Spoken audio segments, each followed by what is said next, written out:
600, we haven't been able to dispatch anybody yet. 316 dispatch. 601 established command at Fitz and Harvey.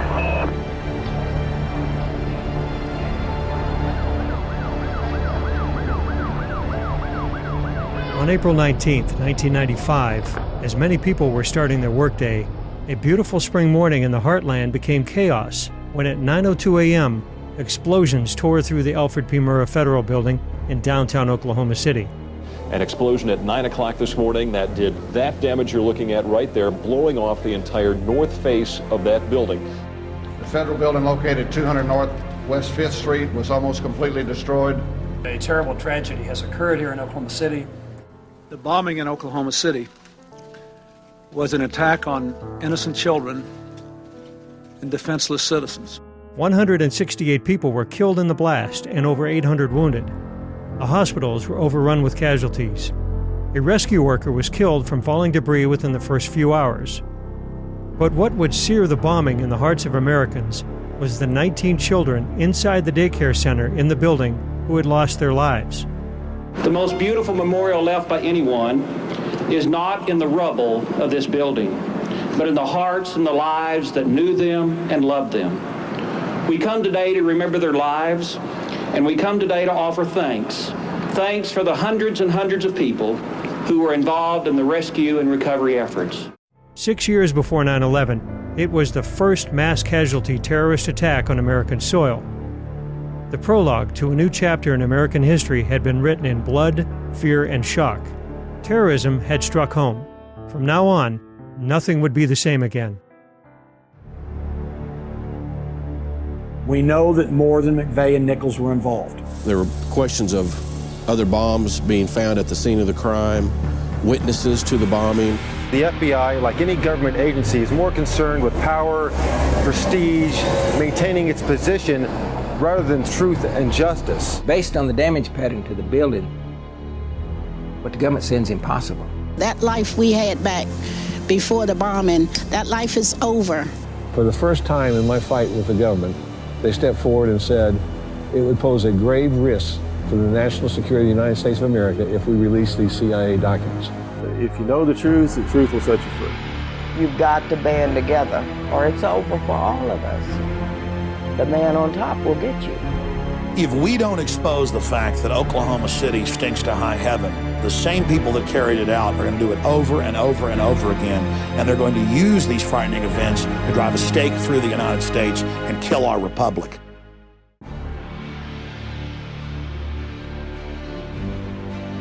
Almost immediately, the Oklahoma City Police Department announced a be on the lookout alert for two Middle Eastern-looking suspects wearing blue jogging suits. Shortly before the bombing, they were seen by a witness running from the Murrah building and getting into a brown pickup truck, then driving away from the scene of the crime. It was soon determined that a truck bomb had exploded directly outside the building. Approximately 200 feet from the bomb crater, a VIN number stamped on a twisted axle identified the vehicle as a Ryder rental truck. Two suspects are in custody this evening in the bombing of Oklahoma City's Murrah Federal Building. Shortly after the bombing, a 26-year-old U.S. Army veteran, Timothy McVeigh, was pulled over by an Oklahoma Highway Patrol officer 60 miles north of Oklahoma City. He was stopped for speeding in his car without a license plate. McVeigh would admit to carrying a concealed handgun and was taken into custody without incident. It was the first time Timothy McVeigh had been arrested in his life. The original alert for two Middle Eastern males had been rescinded within hours of the bombing, and the identification number on the Ryder axle was traced to a rental agency in Kansas. The renter had given a false name, but had listed his address as a farmhouse in Michigan belonging to James Nichols. James's brother, Terry Nichols, was a friend of Tim McVeigh from their time in the U.S. Army. Upon hearing the news that he was wanted for questioning in the bombing, Terry Nichols turned himself in to the Harrington, Kansas Police Department. Within 24 hours after the attack, the FBI had received a tip from a former co-worker of Tim McVeigh in Buffalo, New York. The tipster informed the FBI that McVeigh had often espoused militant anti-government views, and that McVeigh was very angry over the siege of the Branch Davidians by federal agents in Waco, Texas, which had ended in a catastrophic fire 2 years to the day before the Oklahoma City bombing. That Friday, they showed the FBI bringing Tim McVeigh out of the jail in Perry, Oklahoma. And that's when I got angry, when I saw that it was an American and it was a Middle Easterners. I had a hard time accepting the fact that that Americans would do that. Americans are supposed to love their children. They are not supposed to murder their children. Shaken, disillusioned, angered, that could happen in this country. Upon learning that McVeigh was already in jail, the FBI transferred him to federal custody, and an indictment was issued against Tim McVeigh, Terry Nichols, and others unknown for the bombing of the Murrah Federal Building. Another Army buddy of McVeigh's, Michael Fortier of Kingman, Arizona, was later arrested and charged with having advanced knowledge of the bombing plot. The last thing I remember was being thrown to the center of that room and looking up and looking into the sky, and there was no roof, and everything was just suspended up in the air in the sky. When I came to, I stood up, I was facing the south, but all the light was behind me. And I turned, looked back to the north, and the whole front of the building's gone. I'm about 4 to 5 feet from where it dropped off. On the morning of April the 19th, 95, my dog, Gunny, and I arrived at the scene of the Murrah building. There was a great deal of chaos at the scene. A lot of people bleeding, screaming, running away from the building. I lost my 2 grandchildren. They were in the daycare center at the Murrah building. Their names were Aaron and Elijah Coverdale. Aaron was 5 years old, Elijah was 2. I was living at the Regency when the bombing happened. That morning I was at work. I had custody of Aaron and Elijah, so they lived with me. And I had dropped them off at the daycare center that Wednesday morning. I'd get up in the middle of the night and get in the shower and turn the water on so people wouldn't hear me screaming. And I'd just scream at God and ask him what was wrong. Why were we being punished so? I knew the Coverdale boys, Elijah and Aaron. These 2 boys, they were characters. Me being single and living in this apartment. I was kind of a party guy at that time, 27 years old. At one point in time, I had promised these two boys that I was going to give them some toys.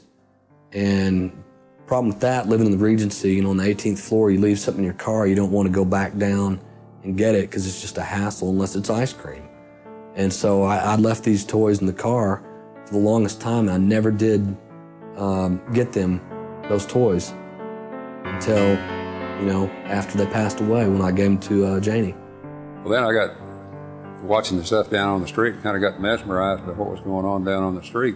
While I was standing up there, there was a little girl that was taking a photography class at UCO that took a picture of the building, and I was in that picture. You could not see anything in front of you. The smoke was so thick and so black. And the only thing I can tell you is it smelled like sulfur. If you were in a chemistry lab, it smelled like sulfur. And she said, "You can't go that way." And I said, "Why?" She said, "There is nothing out there. It's gone."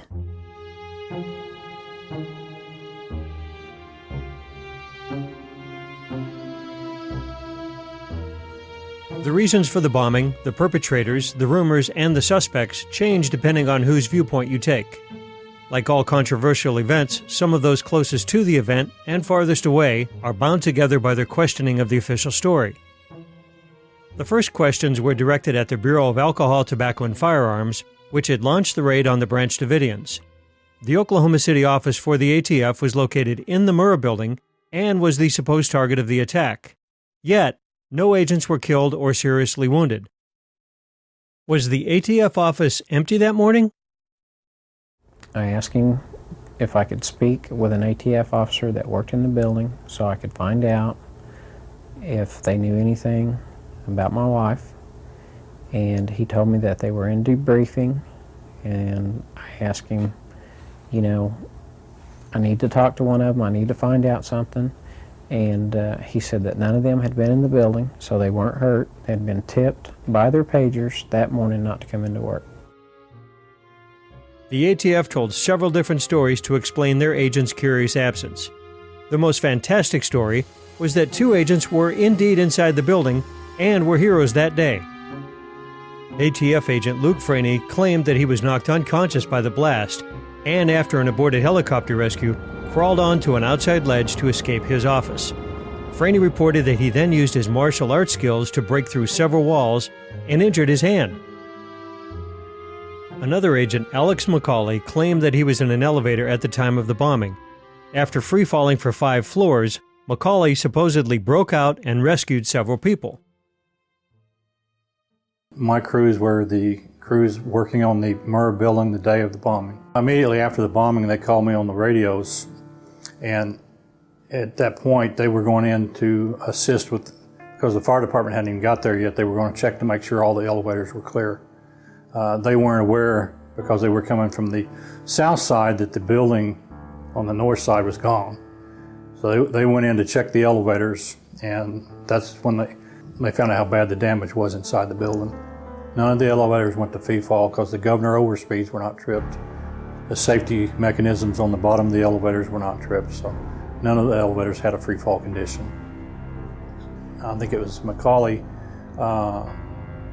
indicated that they were trapped in an elevator. So at the grand jury investigation, once I got the FEMA report that showed which elevator they were in, I said that there's no possible way they could have been in that elevator because my men checked it and it was still locked from the top, and the doors were, the wall had caved in against the doors between floors, so they couldn't have gotten out of the elevator without assistance. Jane Graham worked in the building for over a decade, was vice president of the Federal Employees Union, and has testified before Congress on labor issues.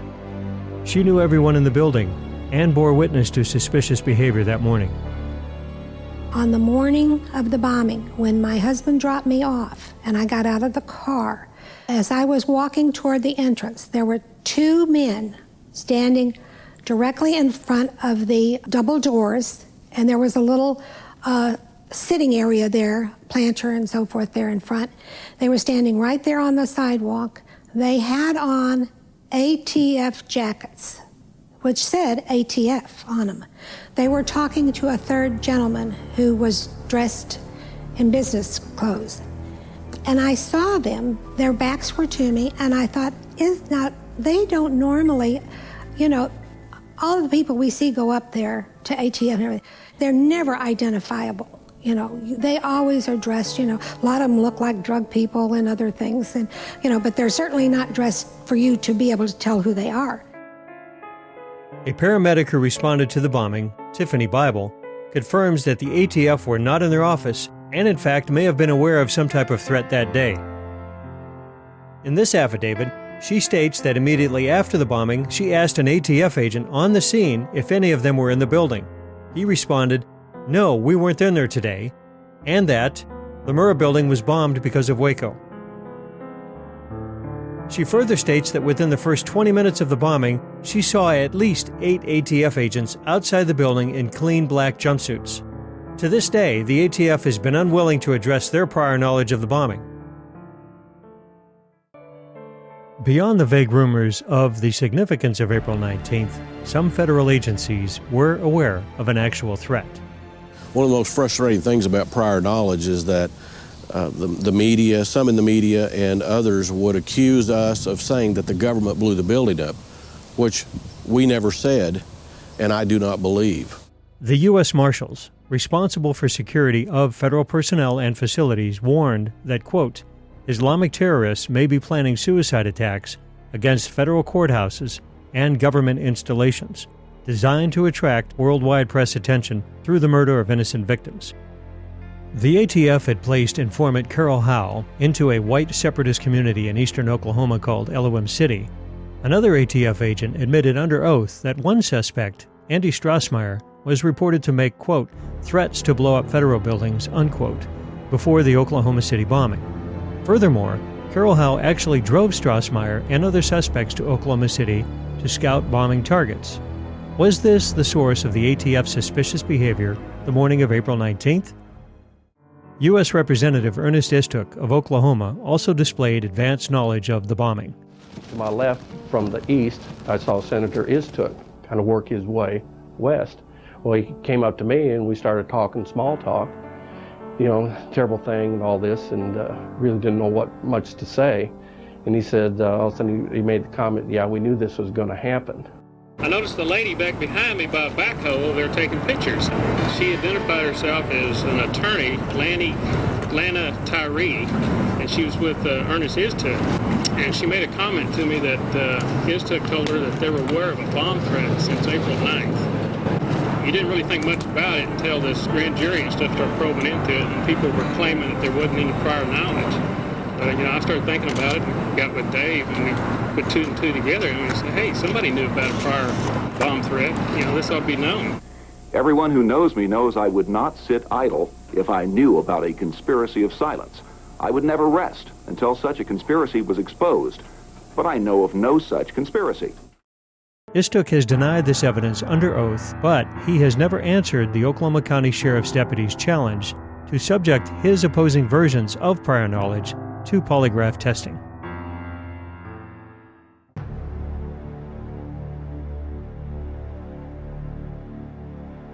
Many witnesses have officially stated that the Oklahoma County Bomb Squad was conducting a search at the federal courthouse across the street from the Murrah building 2 hours before the attack. Trish Nix, I ran into her. She was another employee there at HUD, and she had asked me if I had seen the bomb squad that morning. And I had said no, I wasn't aware that they had been in the building, and she said yes. She had seen their unit parked in the parking lot of the church across the street. County Appraiser J.D. Reed saw the bomb disposal unit parked outside the courthouse that morning. Despite multiple eyewitnesses, the Sheriff's Department denies this claim. If that building was under threat and they were getting bomb threats, and this was a daily thing or a weekly thing, or if they've gotten many threats or only one, the parents of the children in that daycare deserve to have been notified. People do not keep children in daycares where there are bomb threats made. Under the pressure of mounting evidence, ABC's 2020 reported on many of these puzzling questions a year and a half after the bombing. At issue increasingly for some of the victims and their families, what did authorities know or suspect before the explosion that federal workers and the children arriving at the Murrah building did not know or were not told?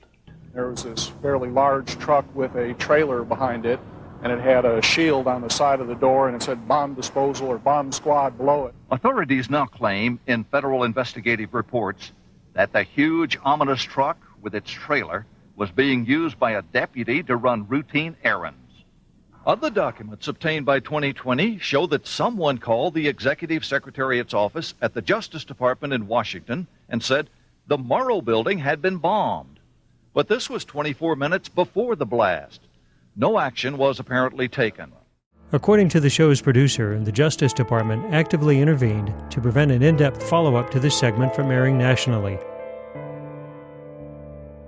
2020 did a 15 or 20 minute segment on prior knowledge that was put together by a guy named Roger Charles. That was so explosive that he was putting together an entire hour or whatever for 2020, which he would tell you. But the feds came in and stopped 2020, wouldn't let them broadcast the larger segment that he put together concerning prior knowledge. The news channel has learned of another strange development. Apparently, before the bombing, Governor Frank Keating's brother, Mark, had been working on a novel about a terrorist bombing in Oklahoma City. Stranger still, one of the characters in the novel was named Thomas McVeigh. Despite the official denials, the evidence confirms that at least some amount of prior knowledge existed. More ominously, there are suggestions that certain government agencies were fully expecting a bombing to occur that day. The Horse Patrol, interestingly, was a very small unit and was assisted by the county reserve mounted patrol unit. For whatever reason, on the morning of the bombing, they had been assigned and had already met at the Oklahoma City Equine and Canine facility and had prepared their horses, their tack, and uniforms to go downtown for crowd control. Rarely, very rarely would they go down and patrol or work the downtown area for crowd control for anything.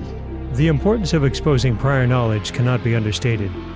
Those individuals who understood the danger beforehand and did nothing are just as guilty as those who lit the fuse on the bomb.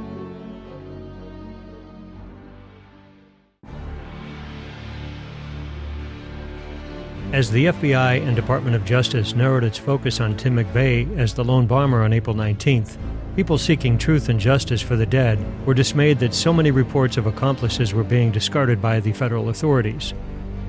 The first sketches of the suspects released by the FBI clearly indicated that 2 people were involved in parking the Ryder truck in front of the Murrah building, and the original BOLA, or Be on the Lookout alert, had mentioned 3 suspects. When the hunt for John Doe number 2 was called off and he was dismissed as a ghost, people who knew for a fact that they had seen McVeigh with other people began to speak out. Did McVeigh act alone? During that time, broadcasts were being made that there was suspects had been observed leaving the scene in a brown pickup. At this time, people were trying to get together on who was going to do what, medical personnel and such. There was a police car sitting to my left, facing west on 5th Street. And as we were all standing there conversing and people were doing what they were doing, it came out over the radio on this police car that they were looking for a brown truck, an APB for a brown truck. It was quick, but it was heard. I haven't stopped asking questions because I know that we haven't been told the truth. I've talked to too many people that saw Timothy McVeigh that morning, saw Timothy McVeigh in Kansas and saw Timothy McVeigh in Oklahoma City. Not one person saw him by himself. Timothy McVeigh stepped out of the truck. I walked him over to, let's say, 10, 11 feet away from the truck itself. I pointed a direction downtown, which is to my right. He seemed to acknowledge where I was talking about. At that time, the gentleman walked back to the truck. I talked to him. I also noticed there was a passenger in the truck at that time. And mostly it was the John Doe 2 thing, because as you remember, it's the greatest manhunt there's ever been. And then all of a sudden, hey, he doesn't even exist. If he doesn't exist, what was the deal about the manhunt? I mean, things like that. That was continually coming out. I know for a fact Timothy McVeigh was with another individual on the morning of April 19th, right before the bombing. Because the evidence is overwhelming and compelling that there were other perpetrators, and they were not pursued. In the very early days after the bombing, the decision was made not to pursue any more of those individuals. In the days before the bombing, Tim McVeigh was seen making preparations with other suspects. Not Terry Nichols or Michael Fortier, but others unknown, whom the authorities seemed uninterested in finding. Yeah, the man that I saw on the phone that day that was actually on the phone was McVeigh. I'm 100% sure of that. He had a partner with him that had shoulder-length hair that was leaned up against the wall facing him. Then at one point, he turned to the guy to his right who was leaning against the wall, shoulder-length hair, and said, "He told us to stay here." I did go up to the FBI at 50 Penn Place and told them my story. If I remember right, I think they actually sketched out the second person that I was describing, which was shoulder-length hair, tan, stocky build, a light plaid type jacket shirt kind of mix, kind of goofy-looking guy. A convenience store clerk reported to the FBI that McVeigh had purchased fuel for a Ryder truck at her store 2 days before the bombing, even pointing out on the register tape when the purchase was made. Accompanying McVeigh was another suspect. This example is only one of many eyewitness accounts that diverge from the official narrative. And although the government states that McVeigh never scouted inside the Murrah building, a Secret Service investigator reported that she had seen him in the building, also with a second suspect. The official narrative dictates that Tim McVeigh alone rented the Ryder truck in Junction City, Kansas on April 17, 2 days before the bombing. He and Terry Nichols supposedly constructed the bomb on April 18. But the bulk of eyewitness accounts assert that the Ryder truck was at Geary Lake for several days before that. I retired April 11th, 1995, and after finishing up that morning, I decided to stop by here and fish at Geary State Lake, which is right in this general area here that I was fishing from, the pier or jetty. And I stayed here most of the afternoon fishing, of course, with no luck. And later on that afternoon, I had decided to maybe go back over this way over here to the other point back there and see if I'd have any luck. When I noticed a Ryder truck over there. I was sitting at home one day and my wife came in from work and she said that she had been stopped in a roadblock up here at Geary Lake in reference to the Oklahoma City bombing and the making of the bomb here at Geary State Lake and with a Ryder truck. And I said, well, you know, I had told you about the Ryder truck I had seen there before this. And that's how I became aware of it. And then the next thing I knew, she told the ATF and FBI, the people at the roadblock, that what I had seen. And before I knew it, my house was swarming with agents. McVeigh stayed at the Dreamland Motel just outside the gates of Fort Riley, Kansas, while he rented the truck and built the bomb. Once again, eyewitnesses state that he was not alone, and the Ryder truck was there for days before the FBI insists it was. The maid at the Dreamland saw McVeigh's friend with the Ryder truck, and when shown a sketch of John Doe number 2, told the FBI, "My God, who did the sketch? It looks just like him." All these reports indicate that more than one Ryder truck was involved in the bombing, and more people than the government is letting on. Justice for these killers will be certain, swift, and severe. We will find them, we will convict them, and we will seek the death penalty for them.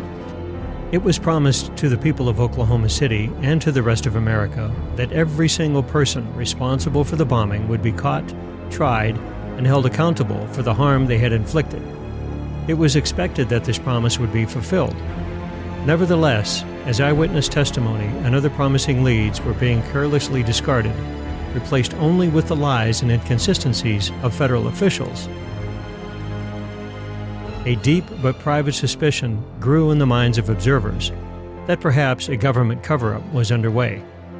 Was this mere incompetence, or was there something else at work here? I was a police officer in the Tulsa Police Department for 27 years.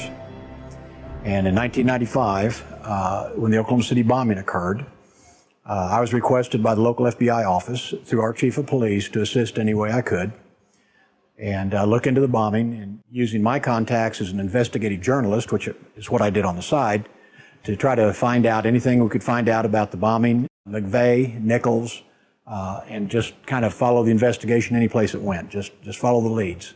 I was still working the case with Jana Davis and David Hoffman, two Oklahoma City police officers, and one of them, it was one of the first ones in the building, and he saw some things in the building. He saw the biggest damage to the building was the pit, which was in the back of the building and went down like 2 or 3 floors. He saw all of that, That never came out in the news. It wasn't part of the investigation. It didn't count. In other words, if it didn't fit the mold that the Department of Justice under Janet Reno set for the FBI, then it wasn't put in the case, period. The FBI bragged about its handling of the deadliest terror attack in American history, but gigantic holes in the case were being ignored by the media.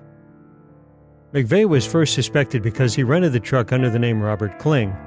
One of the first pieces of evidence used to link McVeigh to the bombing was problematic. I went to Junction City. I went out to Elliott's body shop, and I spoke to Mr. Elliott. I told him who I was, and I said, I would like for you to tell me what happened the day Tim came to rent the Ryder truck. And he said, you mean the day Tim and his friend came? And I said, Tim wasn't by himself? He said, no, ma'am. The FBI has been designated by President Clinton as the lead federal agency in this investigation. Incredibly enough, there remains an extra unidentified leg that was found in the rubble. Oklahoma State Medical Examiner Fred Jordan testified in court, "We had 8 people with traumatically amputated left legs. However, we have 9 left legs. We have 1 leg too many." Stephen Jones, McVeigh's defense attorney, detailed in his book, Others Unknown, the significance of this extra leg. Former chief pathologist for Northern Ireland T.K. Marshall performed over 2,500 autopsies on bombing victims and told Jones that, in all the years in Ireland, we identified every innocent person that was killed. There was never an unknown victim. The FBI collected 1,034 fingerprints during their investigation, but an agent admitted under oath that these prints were not run through the National Fingerprint Database. Nikki Deutschman was the jury foreperson for the federal trial of Terry Nichols. I think that the government perhaps really dropped the ball. I think that there were a large number of sightings right around before the week before and the days and months after the bombing, and sketches of people that were recognizable. In this trial, there even was a photograph of someone who may have been involved with mixing the bomb, with putting the bomb together. And that person, it was a photograph from a newspaper. Obviously, that person's identity is known. I think there are other people out there, and decisions were probably made very early on that Tim McVeigh and Terry Nichols were who they were looking for, and the same sort of resources were not used to try to find out who else might be involved. Well, in those first couple of days, especially that first day of the Oklahoma City bombing, there was immediate information that came out about what caused the bombing, witnesses on the scene of the crime, things such as that. And it changed very significantly and drastically as the day went by and the next several days went by. That caused a lot of questions in people's minds about, well, what really happened here? The reason I doubt started doubting the official story that was coming out. You have to understand that the local media were doing a good job the first day. Local law enforcement maybe also, I believe, was doing a good job. But once the feds came in, things started changing. The police and emergency crews are talking about moving us back because of the danger of a possibility of another explosion. I think he said another bomb. Another bomb, move back. Oh my God, another bomb.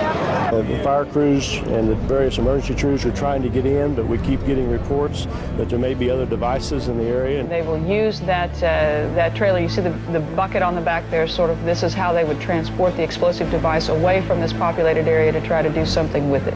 There were two unexploded devices discovered subsequent to the initial explosion. A second bomb was found on the east side of that building. A bomb squad is on the scene. That second bomb has not exploded. We don't know quite the status yet, if they've managed to defuse it, but it has been confirmed. There have been reports of two explosive devices, unexploded explosive devices. Two different explosive devices were found in addition to the one that went off. Just an hour after the initial explosion, downtown Oklahoma City was shaken up again with word of another bomb, or maybe two. They've had to back off a couple times because they found, I guess, 2 or 3 other bombs, or at least explosive devices down there that they've had to defuse. They shut down our operation for about 20-30 minutes because of that, and that was very frustrating because we were right at the point where we had people and we had to leave them. The first bomb that was in the federal building did go off. It did the damage that you see right there. The second explosive was found and diffused. The Oklahoma City bombing was one of the first big stories that I covered, and it was just shocking to know it was an inside job and to know that the media was involved in the cover-up and that the mainstream television stations there in Oklahoma City knew what had really happened. And then years later, I was able to actually talk to some of those reporters, and they discussed how they were told to shut up. I mean, it just showed how people were so willing to be part of the cover-up just because the truth was so frightening. And that's really why we become so enslaved, is that we just give in to the lies, and they start little, but they get bigger and bigger. It's amazing when everyone who can see an event and that gets changed into something else simply because the media presents it that way. That means the media is complicit in the cover-up. They're not hapless. They're not ignorant. How come I can figure this out and CNN can't? The controlled corporate mainstream media is essential to a cover-up like Oklahoma City being successful. And that's why the mainstream media has lost so much credibility. Because all over the nation, people have seen things like Oklahoma City over and over again, where you see the live footage, you see them removing the bombs, you see the governor admitting it. And then later the media says, we never said that. That's what conspiracy theorists say. At first, the media reported on some of these bothersome pieces of evidence, but they became little more than parrots for the Justice Department as the official story was railroaded into the public mind. Been listening to Mike McCurry, President Clinton's spokesperson at the White House. Apparently at this point we know a little bit more than the White House does, because we have been able to confirm that it was a car explosion. That word coming to us from Mayor Ron Norick earlier, 1,200 pounds of explosives parked out in front of the federal building. And ATF has confirmed that as well. Who's going to investigate the investigators? Who's going to investigate the prosecutors? Who's going to hold them accountable? Who's going to hold us public officials accountable? And that's all we're trying to do here, in addition to trying to find the truth. Well, initially that morning, all the media that was downtown there were reporting the truth. They reported the truth about the unexploded bombs, undetonated bombs being removed from the building. By afternoon, things began to ease a little bit. You could sense the difference, and by the next day, everybody but Channel 4 had changed their story completely. One local station in Oklahoma City, KFOR-TV, did perform its duty by reporting on McVeigh's accomplices, the evidence of prior warnings, and many other aspects of the case. The New York Times Broadcasting Company purchased KFOR a year after the bombing. The programming director was fired, the lead journalist on the bombing, Jana Davis, was let go, and all reporting that contradicted the government vanished. The victims turned to the government with their questions, expecting the full truth to come out. This was not to be. Those who asked too many questions or knew too much were discouraged from their efforts in other ways. Debbie Nakanashi, who was with the post office, she was told not to talk to anybody about that. Her job had been threatened to her. She went to the union over it. Then they apologized. But she and I went on a number of occasions to Washington, D.C. We tried to see every senator and every congressman from Oklahoma. Not one would give us an interview. I was told by an agent, an FBI agent, that due to comments that I'd made, that people like me often ended up dead, and he'd be careful what I said if I was him. And in the way that he put it forth, I felt like it was a threat. I wrote letters to Janet Reno when she was the United States Attorney General. I wrote Louis Freeh, who was over the FBI at that time. I wrote Senator Orrin Hatch. I wrote everybody I could think of asking for help. Nothing was done.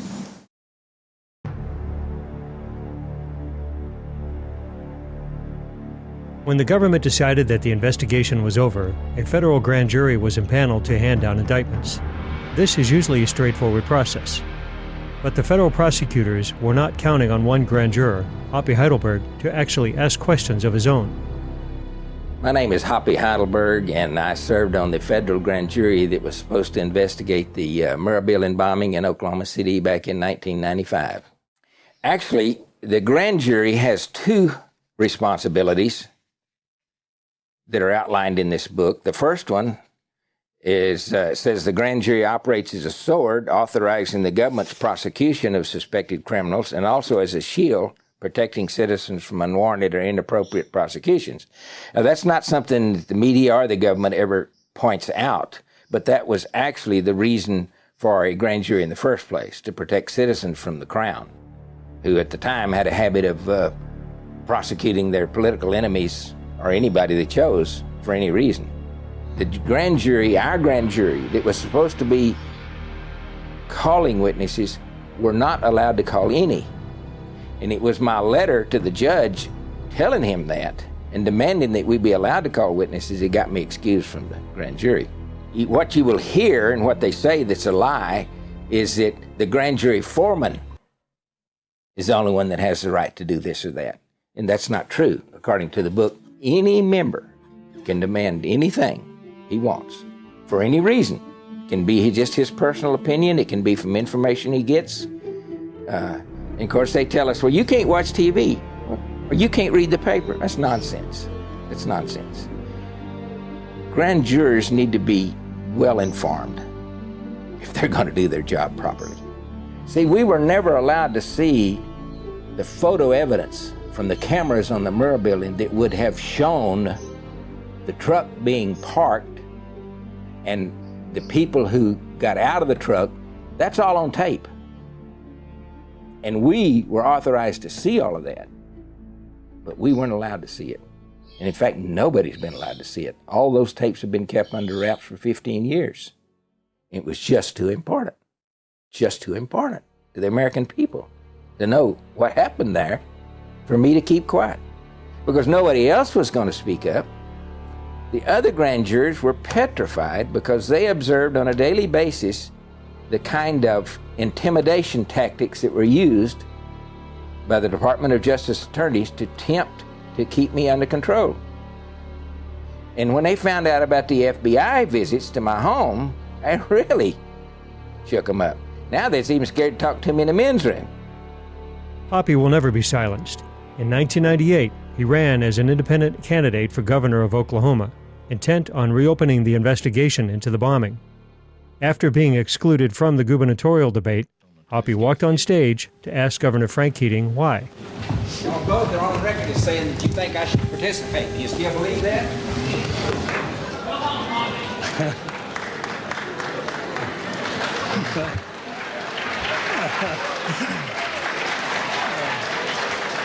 Thank you, audience. Mr. Jenkins, your follow-up now.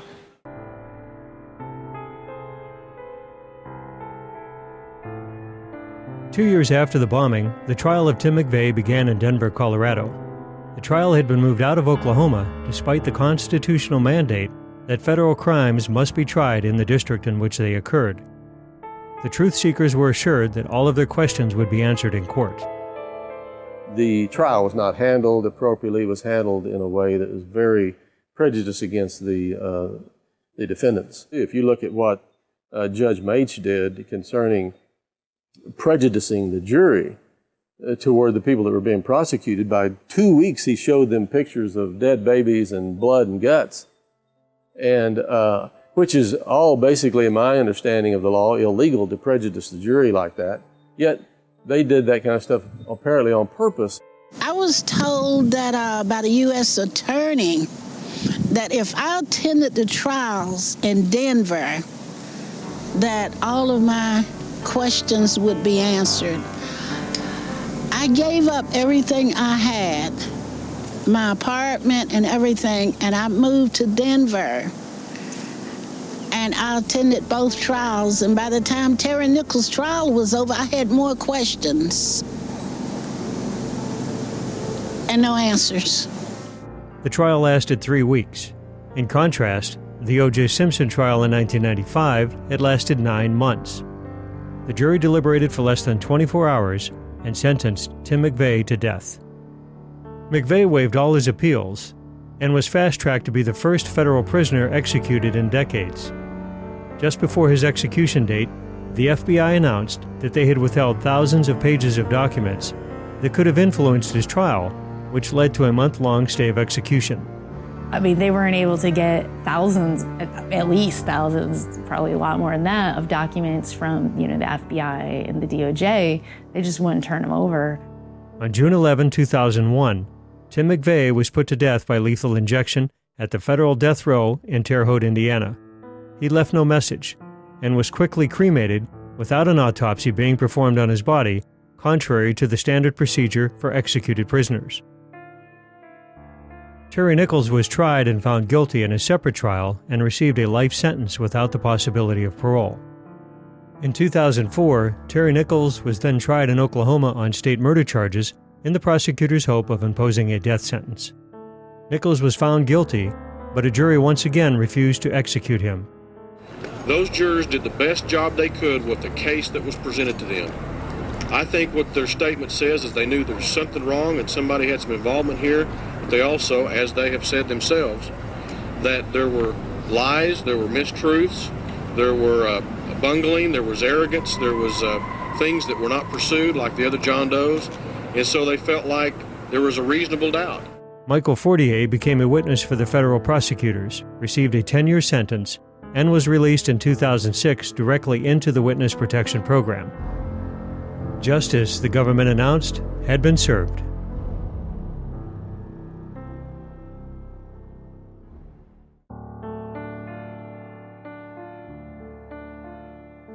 And I know tomorrow will be the same, 'cause we got a life of love that won't never change. Hey, my dad's good. Don't listen.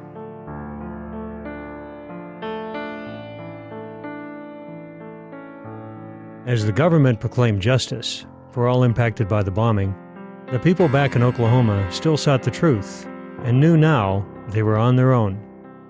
The list of questions continued to grow due to the mysterious death of Oklahoma City police officer Sergeant Terrence Yakey.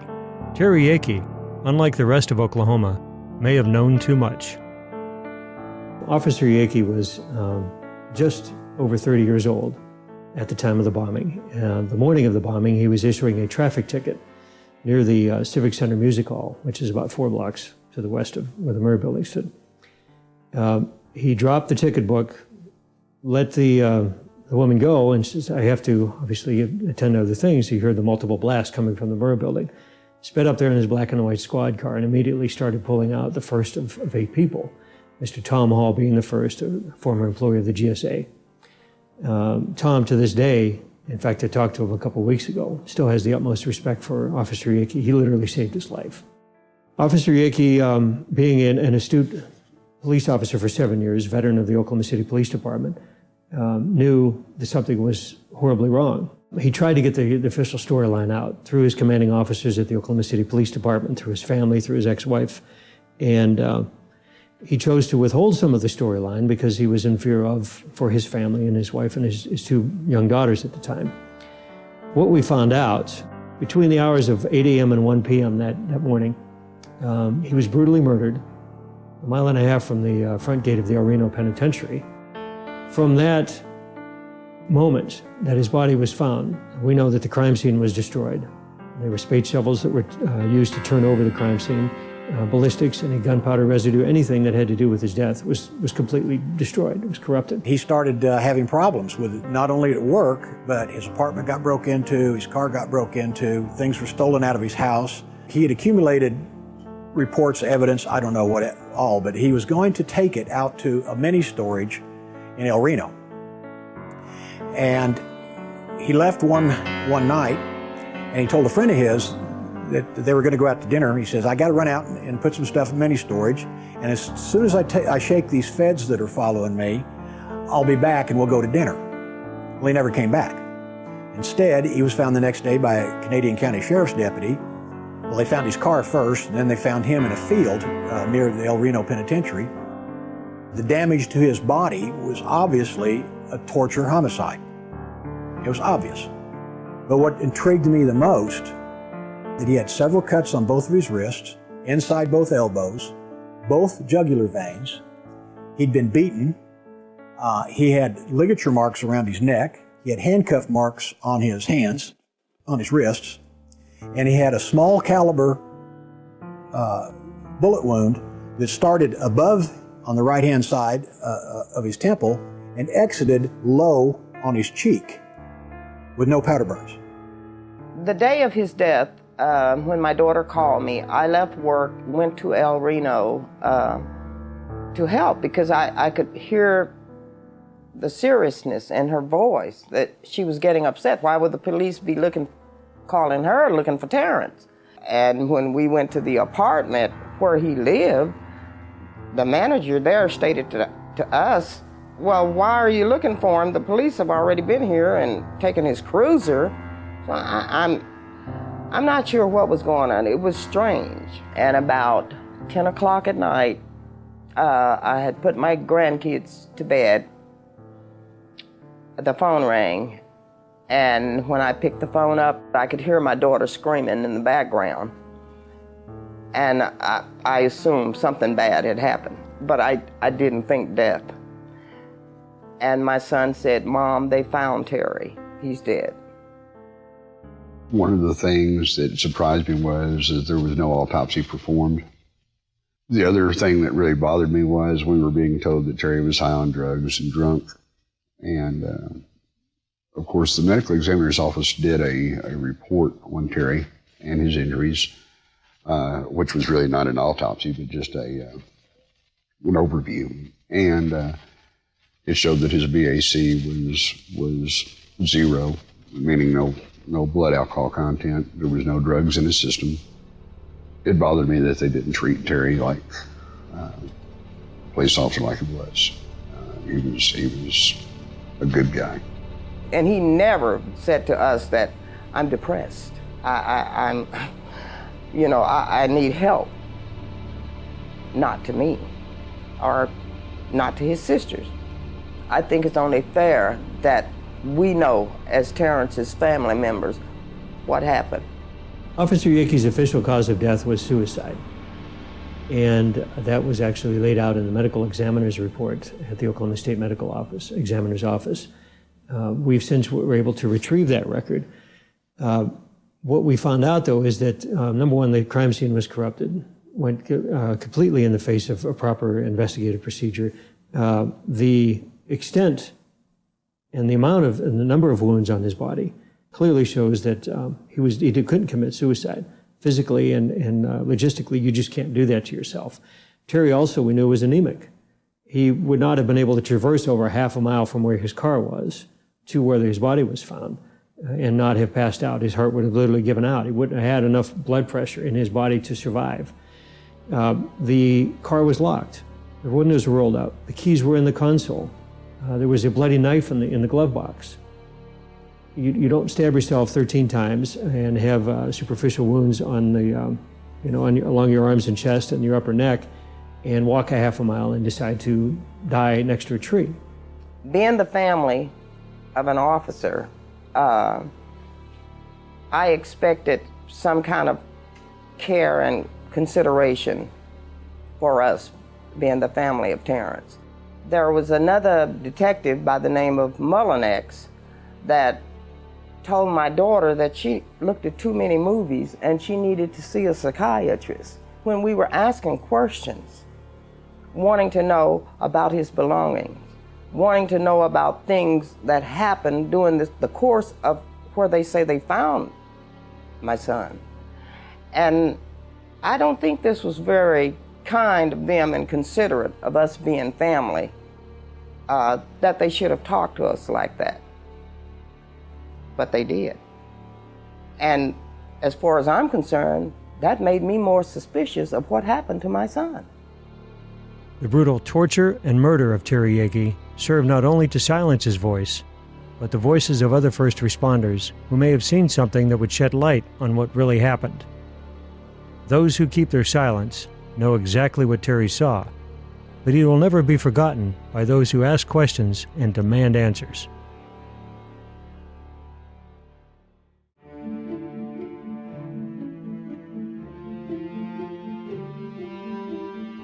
In the absence of official action, a group of concerned citizens decided to form their own investigative panel, the OKBIC, better known as the Oklahoma Bombing Investigation Committee.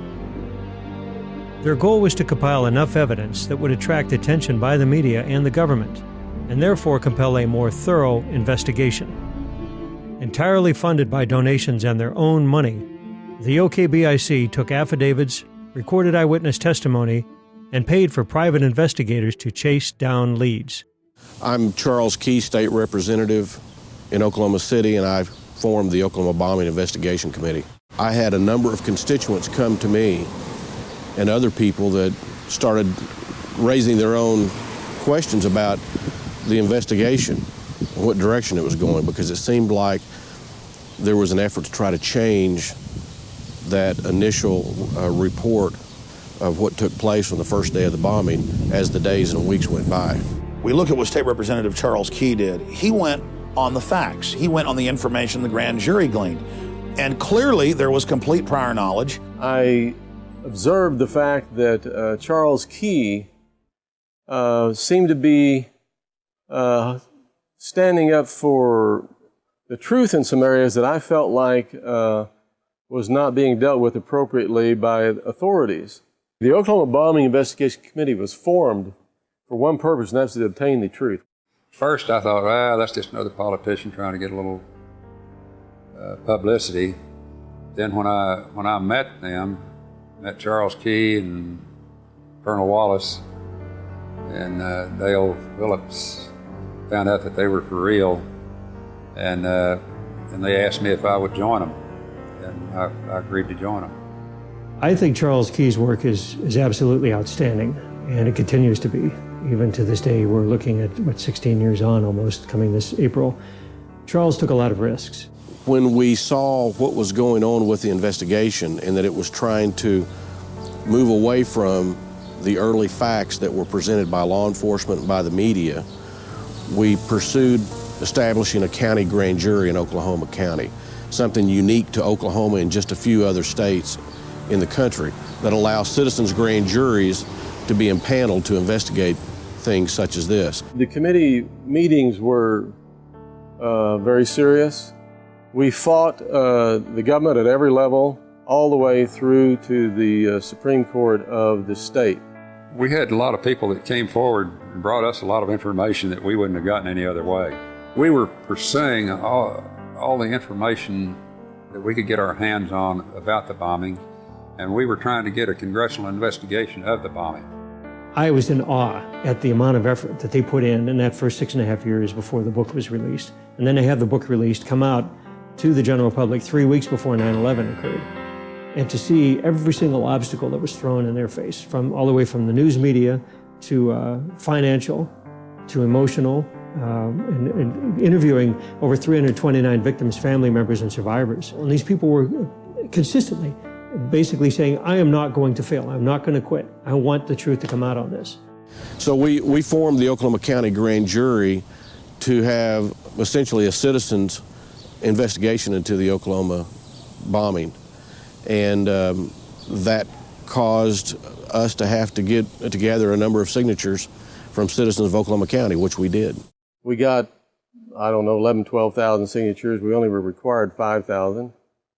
And by getting all those signatures, getting them validated and everything, we then got an X amount of money, a lot of money, and the opportunity to set up a grand jury. Well, they turned the grand jury over to our enemy, which was Bob Macy, and basically gave him the money, and then he proceeded to investigate us. I wrote a letter to the district attorney, Macy, told him what I had seen and that I wanted to testify in the grand jury.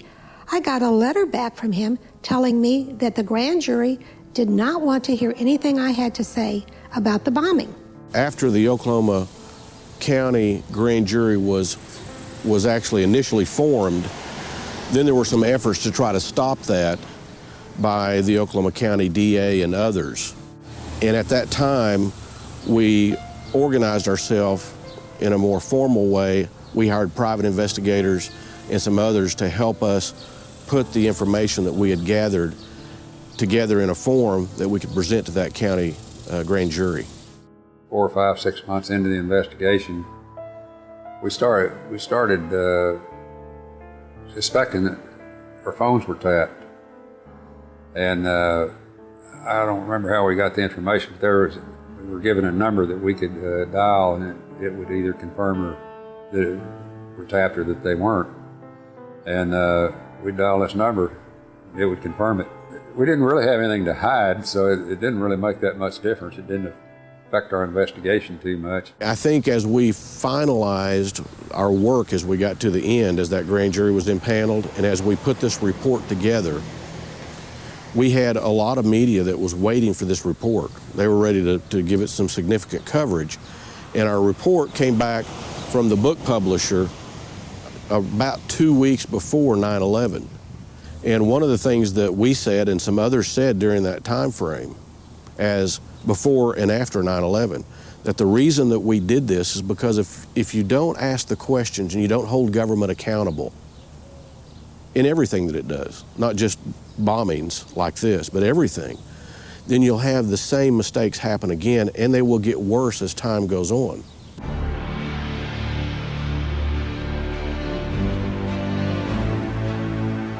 The official story dictated that the Ryder truck packed with 1,200 pounds of ammonium nitrate fertilizer and fuel oil, called ANFO, detonated on the northeast side of the building and was responsible for all the damage. That hypothesis later evolved into 4,800 pounds of ANFO, then up to 7,000 pounds of fertilizer and nitromethane? In fact, the only consistent theme of the official narrative is its inconsistency. A truck bomb just delivers an air blast. That's all it does. It's called an air blast. And when you've got 8-foot thick columns of concrete filled with rebar the size of your arm, an air blast probably won't even break one. It will break windows. That's about it. But some of these columns were ripped up, shredded, tossed around. Because the truck bomb is going to release its energy simultaneously in every direction. And so the damage pattern to the building or whatever structure it's parked in front of and intended to blow up, if it's a big structure, bigger than a truck bomb can take out, the damage pattern is going to be roughly a semicircle. Now, I looked at the building. I was on the bomb squad for a couple of years. I've worked some bombings. And I looked at the building and I knew that the damage done to that building couldn't have come from a truck with ANFO in it. A blast does not turn corners. And it did look like that there was a secondary explosion or a more intense explosion towards the east side of the building. Explosion or that portion of the explosion did basically clear everything from the front of the building to the south wall. The Oklahoma Bombing Investigation Committee was presented with evidence that explosives planted inside the building were responsible for the collapse and most of the casualties. In this rarely seen footage taken by the Oklahoma County Sheriff's Office minutes after the bombing, the north side parking lot is shown littered with paper and debris from inside the Murrah building. How did this volume of paper transport itself against the blast wave of the truck bomb and magically appear on the other side of the street? And then we look at the fact that you have bombs clearly inside the building. It's blown out across the street, pieces of it on top of buildings, the opposite direction that the rubble should have gone in if there was truly this high-powered truck bomb out front that caused all the damage. And I can tell you that the building was blown from the inside because all the debris was piled up against the Journal Record building, clear across the parking lot. In fact, several witnesses report that bombs were going off in the building before the truck bomb exploded outside. The first thing that I experienced when I was sitting there signing some papers for Ruth, I felt the building start shaking, and never had anything like that happen before, and I just kind of froze. And then the lights went out. It didn't get totally dark because the whole front of the building was glass. The lights went out, and then the debris started falling on my desk. And then something hit me in the back of the head and knocked me out before the truck bomb went off. What that tells you is that there were other explosive devices in the building that actually brought the building down. The building started to sway back and forth. It was going back and forth.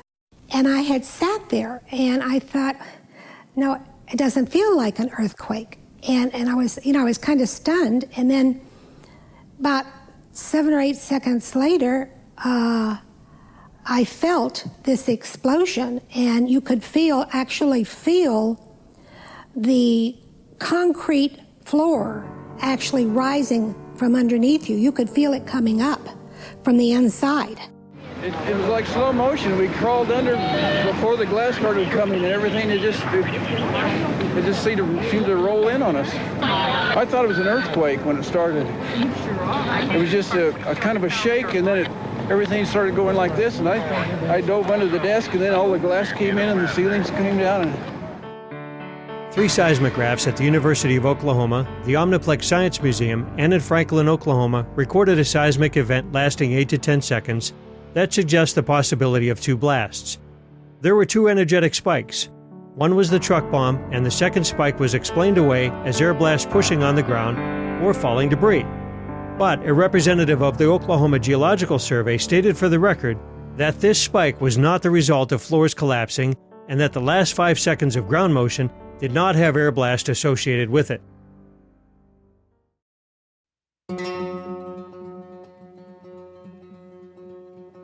The Khobar Towers bombing in 1996 in Saudi Arabia killed 19 U.S. airmen.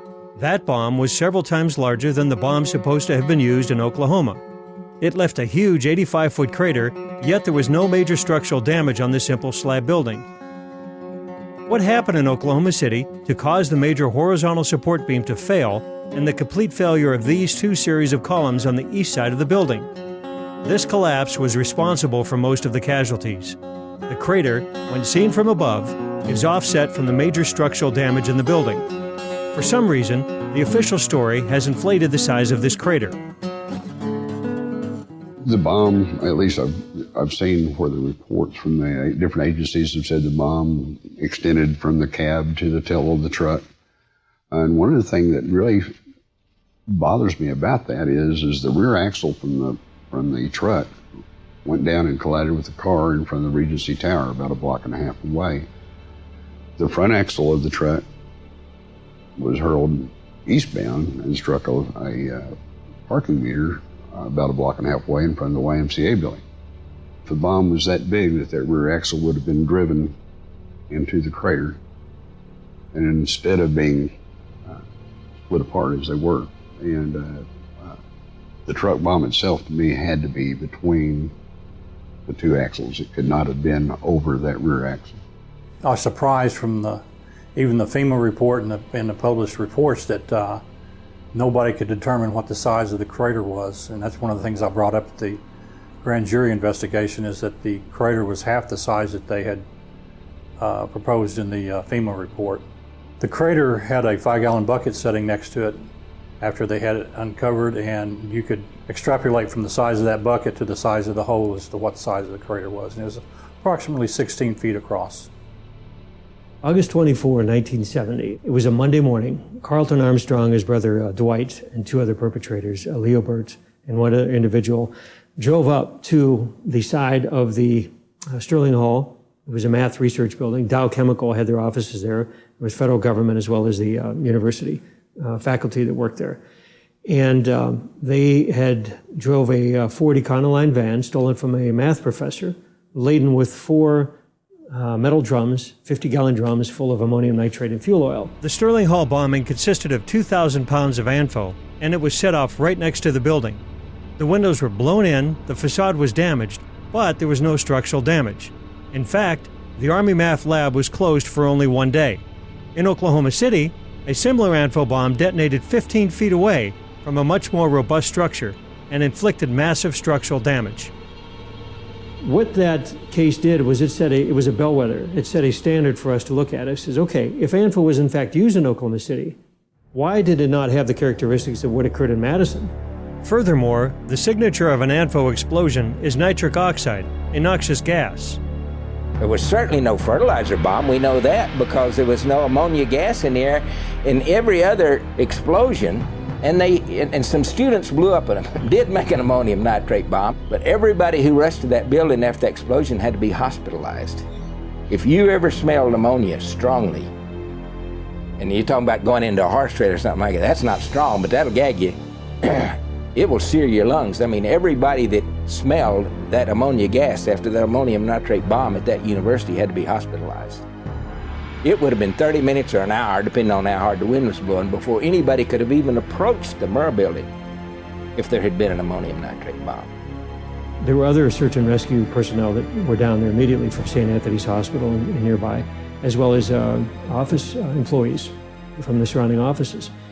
They would have approached the crime scene and buckled over almost immediately, vomiting violently if there was ammonium nitrate gas. There wasn't. I was watching General Parton, the former head of Air Force Weapons Development, point out that the building was blown out, that it wasn't the signature of an ammonium nitrate fertilizer bomb, that there'd been a cover-up. The damaged Murrah building drew the attention of retired General Benton K. Parton, former director of the Air Force Armaments Laboratory. General Parton spent his career conducting bomb damage analysis with explosives for the military. General Parton came to Oklahoma City, examined the available evidence, and rendered a conclusion far different than the story being pandered by the government and media. I spent over 30 years in the Air Force. Most of that was in research and development. I went to a 2-year graduate program, 8 quarters of armament engineering graduates, the first course that was ever set up. And after that, I worked at the Ballistic Research Laboratories at Aberdeen, which was 2 years of hands-on work designing, developing continuous rod warhead for the Beaumont missile and other weapon systems. Well, the truck bomb, even though it was fairly massive, was somewhat removed from some of the structures that were damaged. It clearly had some what you call Broussard's damage, where the blast pressure was way above what you would expect to get from the truck at that distance. Broussard's damage is that caused by an explosive whose blast wave is powerful enough to shatter and destroy the material affected. The problem with the failed columns at the Murrah building is at that distance, the air blast from an ANFO bomb would have been 10 times less powerful than what was needed to dissolve the concrete and cut the rebar. Those columns, had they failed due to air blast, should have broken with sharp chunks of concrete connected by rebar, not sheared off at critical points. Broussard's damage indicates contact explosives placed directly on the beams.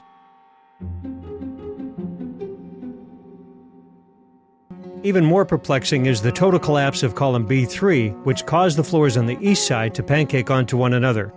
The building was gutted to within feet of the other side.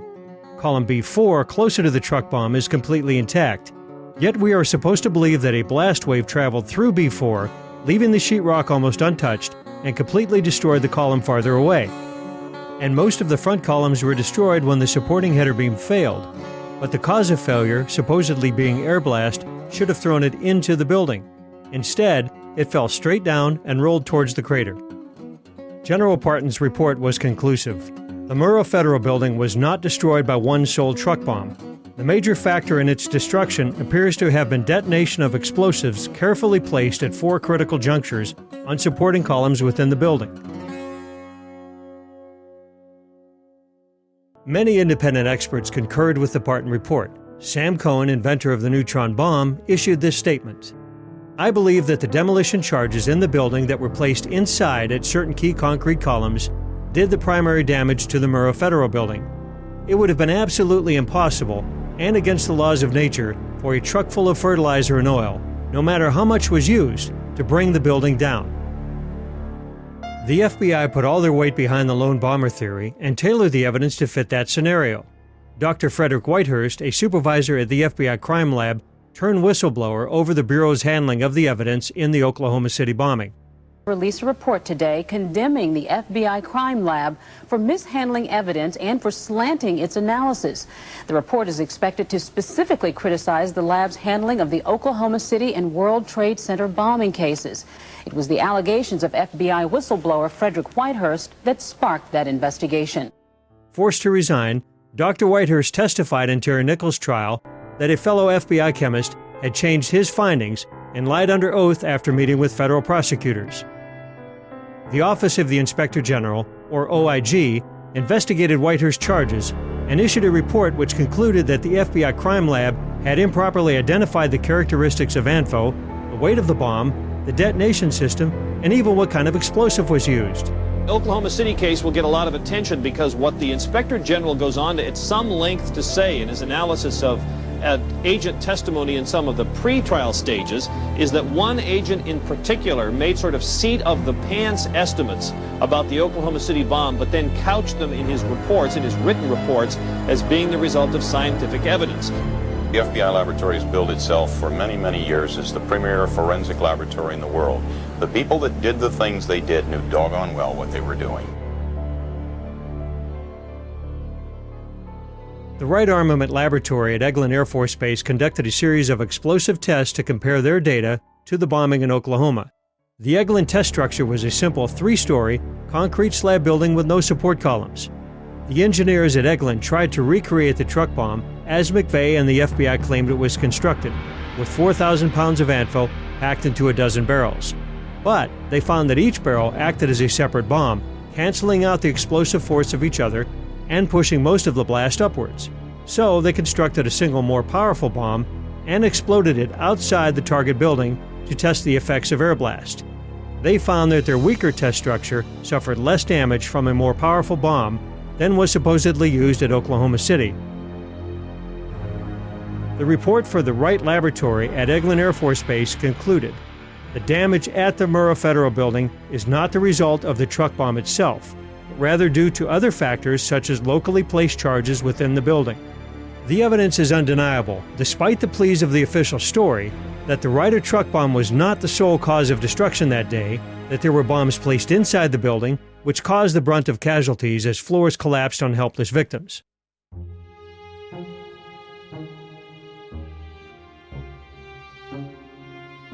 And the rescuers apparently had to abandon the people they were trying to rescue temporarily. Were you there a minute ago when somebody yelled they thought they'd seen a second device? Yes, sir. We were close to the parking area trying to recover a victim.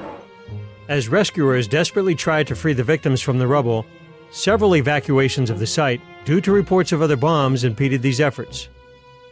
At some point, we got to the corner of 5th, and I believe it was Robinson, right there at the corner of the Murrah building, and we heard second bomb. Somebody yelled second bomb. I stopped, I turned around, people were running past me, and I just kind of watched what was unfolding. Of course, nothing ever did happen. The Oklahoma Highway Patrol reported that another explosive device was found.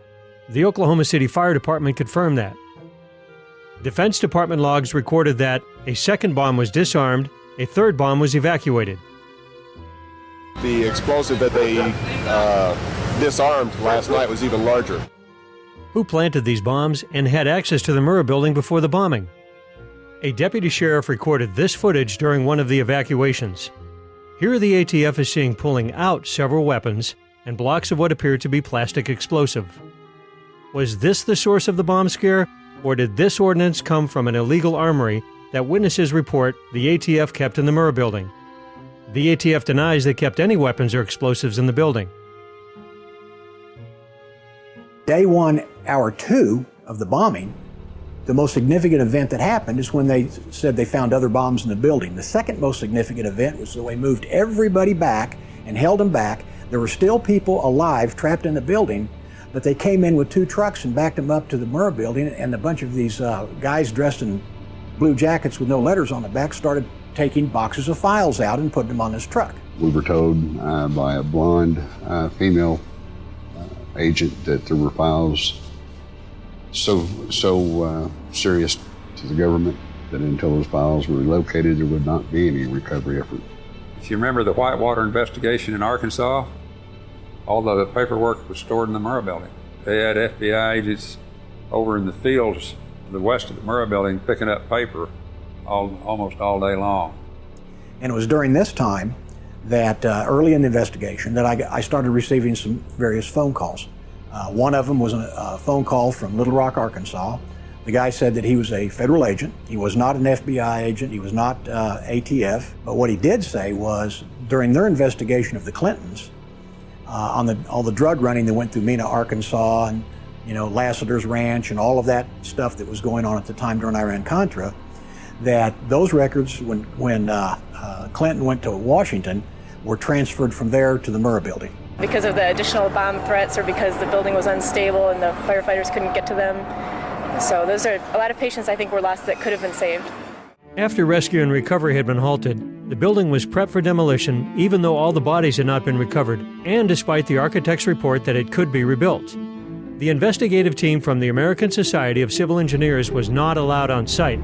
The defense lawyers from McVeigh were able to visit the site one time, but even then, they were not allowed to view the crater. They were going to halt it on the 29th of April. They were going to halt the recovery and prepare the building to be imploded.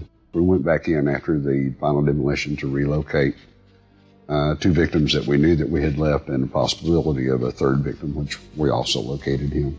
I don't know why they were in such a rush. GSA was saying the building was unsafe and needed to be brought down. A month after the bombing, the Alfred P. Murrah Federal Building was completely demolished with less than 200 pounds of explosives. The wreckage was buried under armed guard, and one can only think that certain officials breathed a sigh of relief as the outstanding counterpoint to the official story disappeared in a cloud of dust.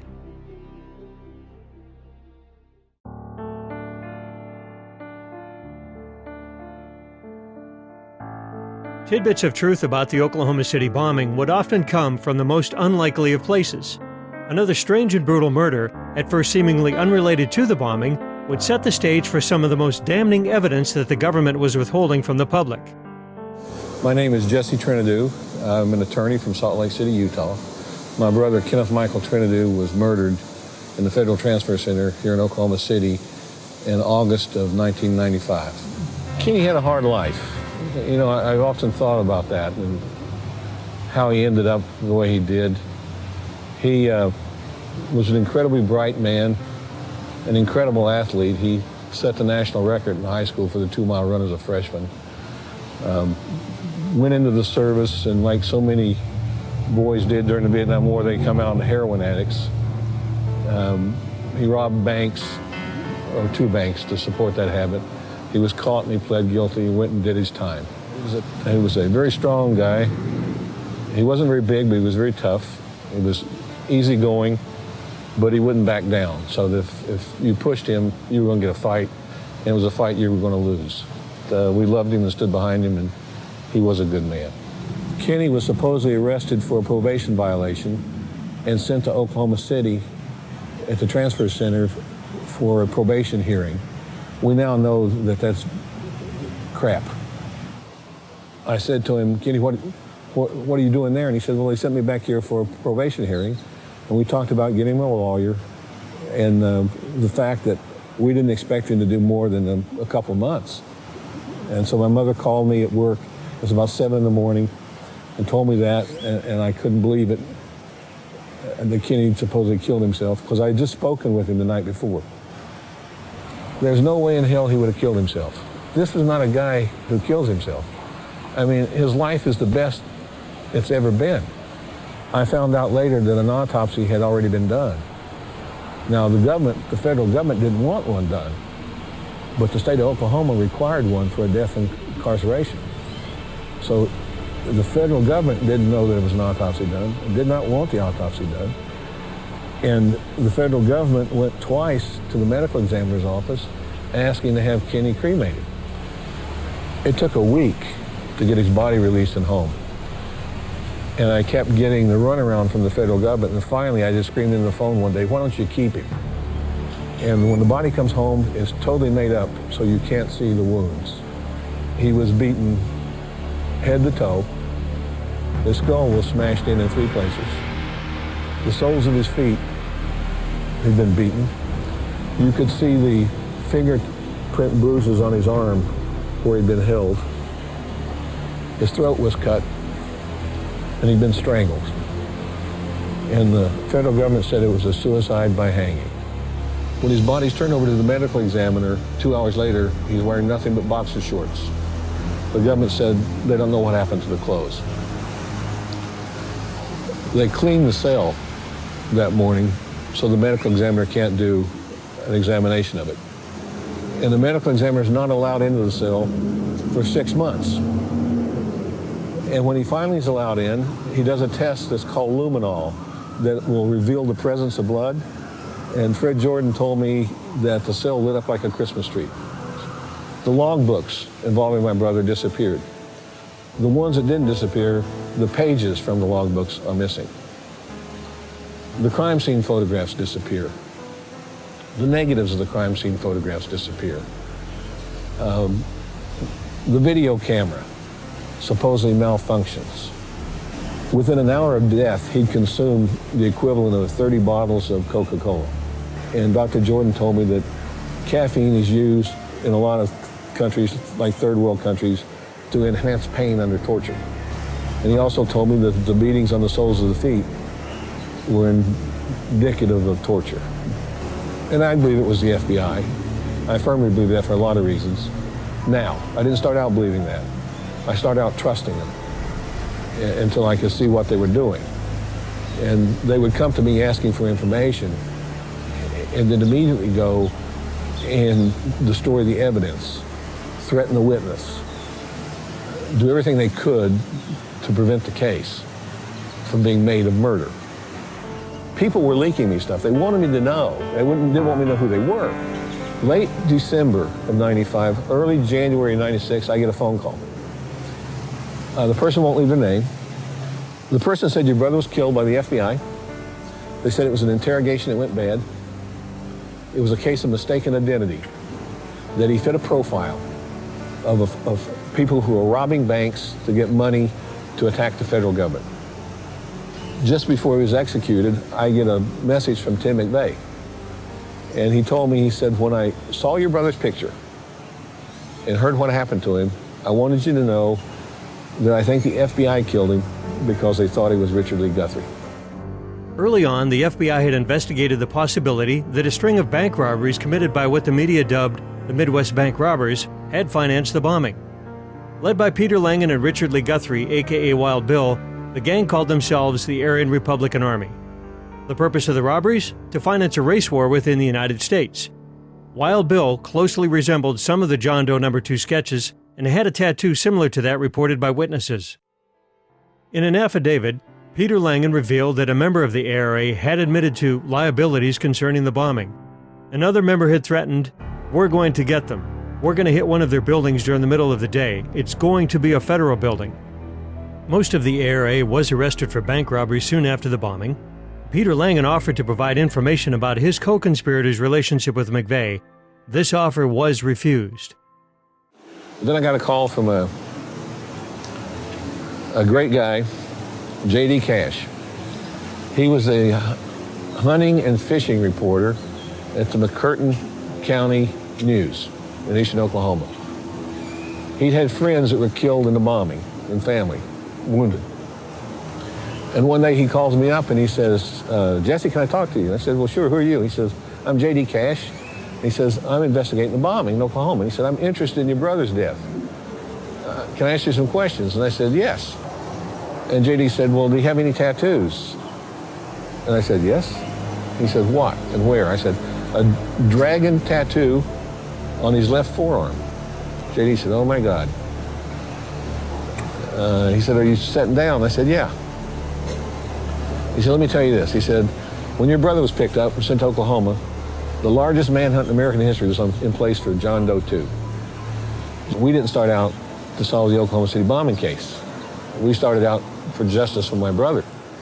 But every lead, every trail, every bit of important evidence has brought us to the Oklahoma City bombing. Now, the Freedom of Information Act is an act Congress passes that says the government's supposed to turn over documents and information to you that you request, unless there's a good reason not to, such as national security. I bring the first FOIA suit saying I want all documents showing the link between the FBI and the Southern Poverty Law Center and the Oklahoma City bombing. And the FBI comes back and says there are no documents. They didn't know that I'd been leaked 2 teletypes from FBI Director Louis Freeh, then Director Louis Freeh, talking about Elohim City, talking about informants, talking about the Southern Poverty Law Center, talking about the fact that McVeigh had called Elohim City 2 days before the bombing asking for more help. So I sue them, and they walk into court and they tell the federal judge there's no documents. Well, I file those too. The federal judge looks at them and he says, you go back, you do a manual search, and you bring everything you find back in the court. Well, then they come back and plead with the judge, and they say, Judge, we promised anonymity, and if we have to disclose these documents, it will reveal their names and their lives will be in jeopardy. German citizen Andreas Karl Strassmeyer, a.k.a. Andy the German, came to the U.S. in the early 90s. Professing neo-Nazi beliefs, he moved to Elohim City, becoming their chief of security. He was reported by ATF informant Carol Howe and others to make threats about bombing federal buildings and assassinations of public officials. It is known that McVeigh called Elohim City twice, looking for the mysterious German, when members of the ARA were living with Strassmeyer. McVeigh also attempted to reach Andy's attorney Kirk Lyons by phone in the days before the bombing. We started looking at Strassmeyer real hard, and this guy didn't add up either.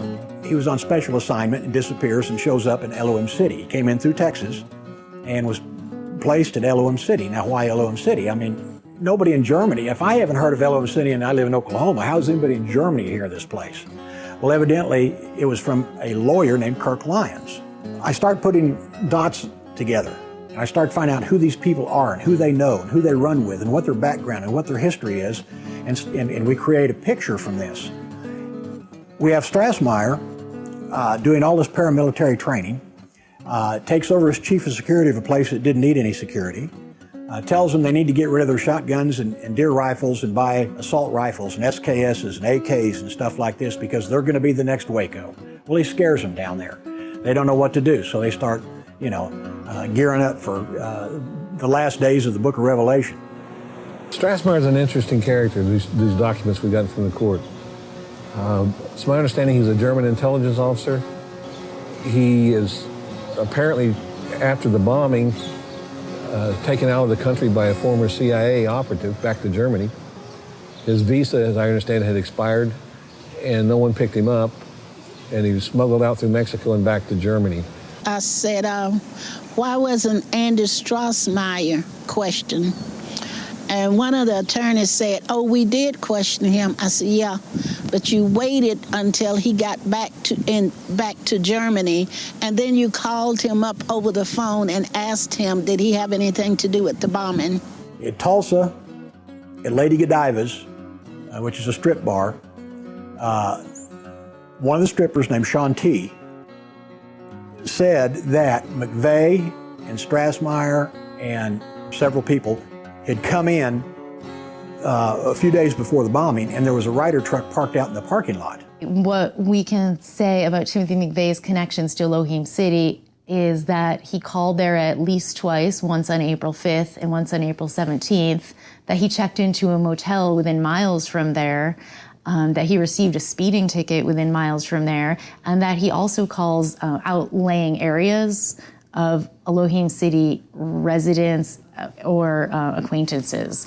So very briefly, those are his provable connections to Elohim City.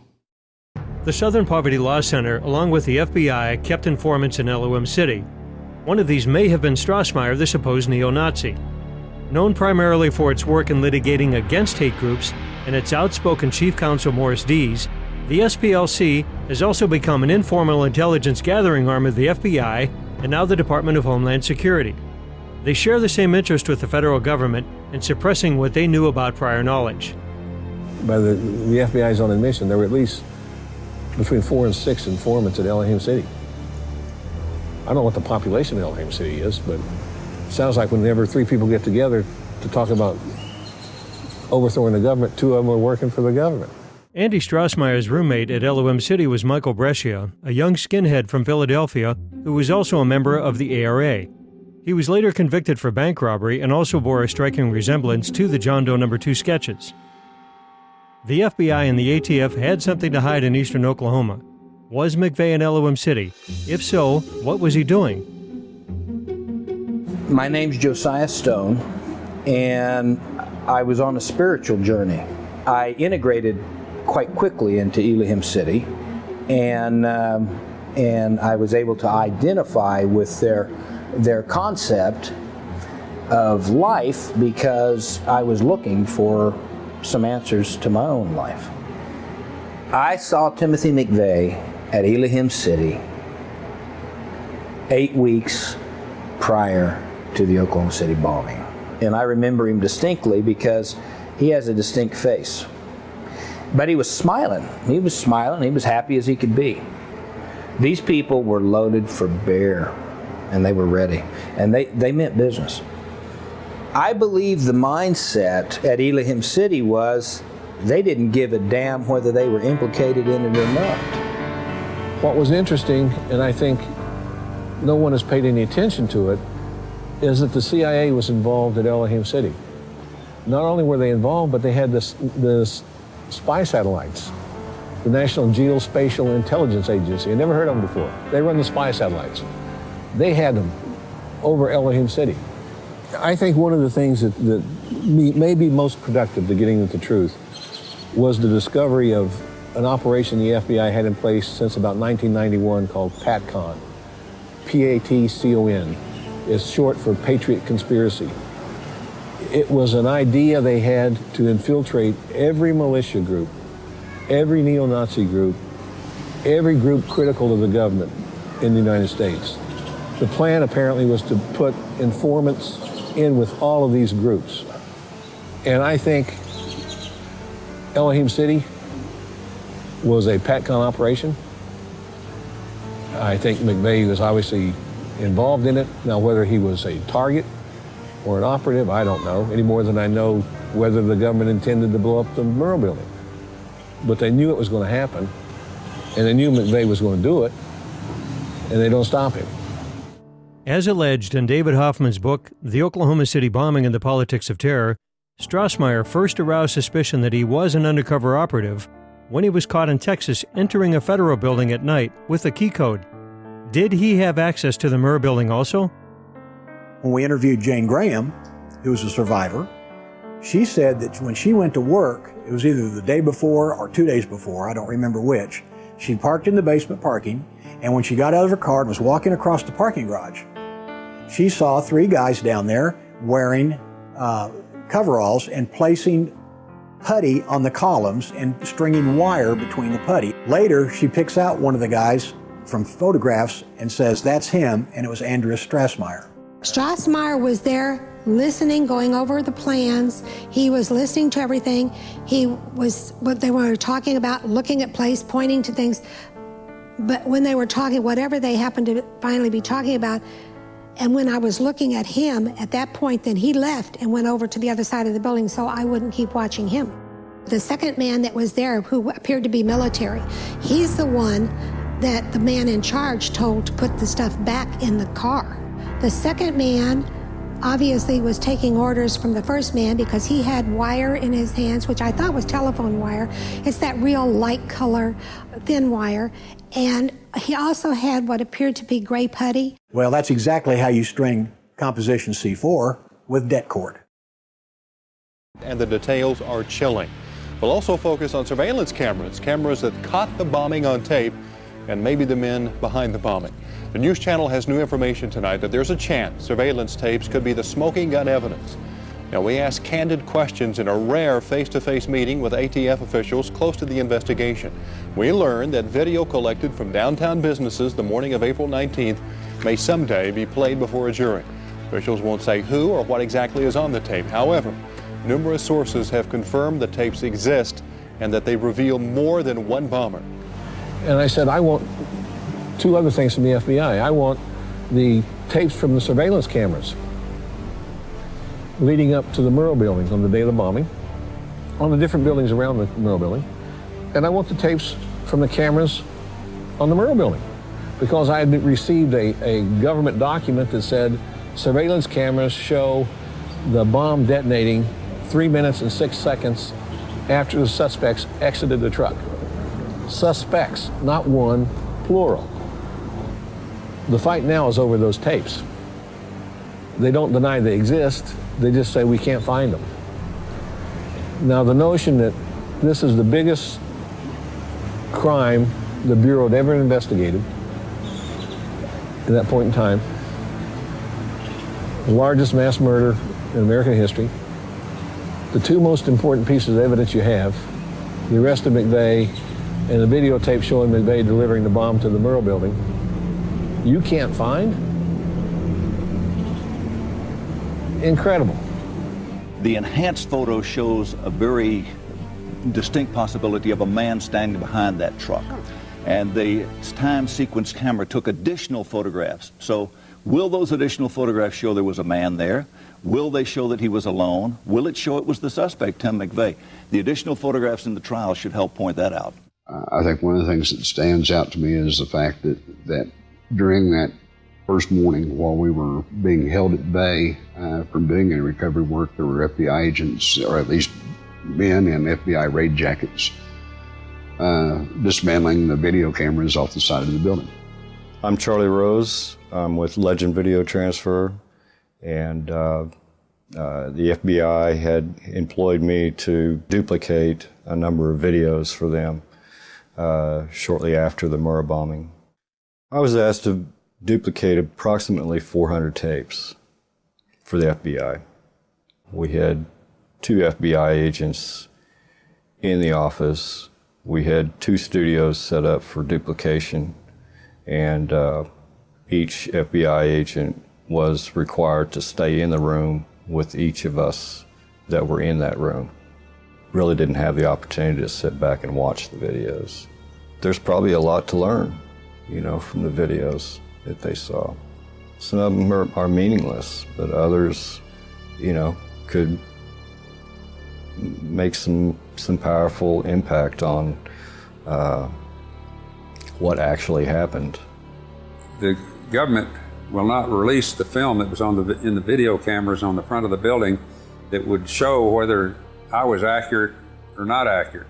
Of course, the other Achilles heel is the videotapes of the building itself from the different surveillance cameras that no one's seen. If McVeigh was Lee Harvey McVeigh all by himself, the lone nut with the truck, then why don't they show us the videotapes of the truck? Show us the videotapes of him getting out. Or was there more than him in the truck?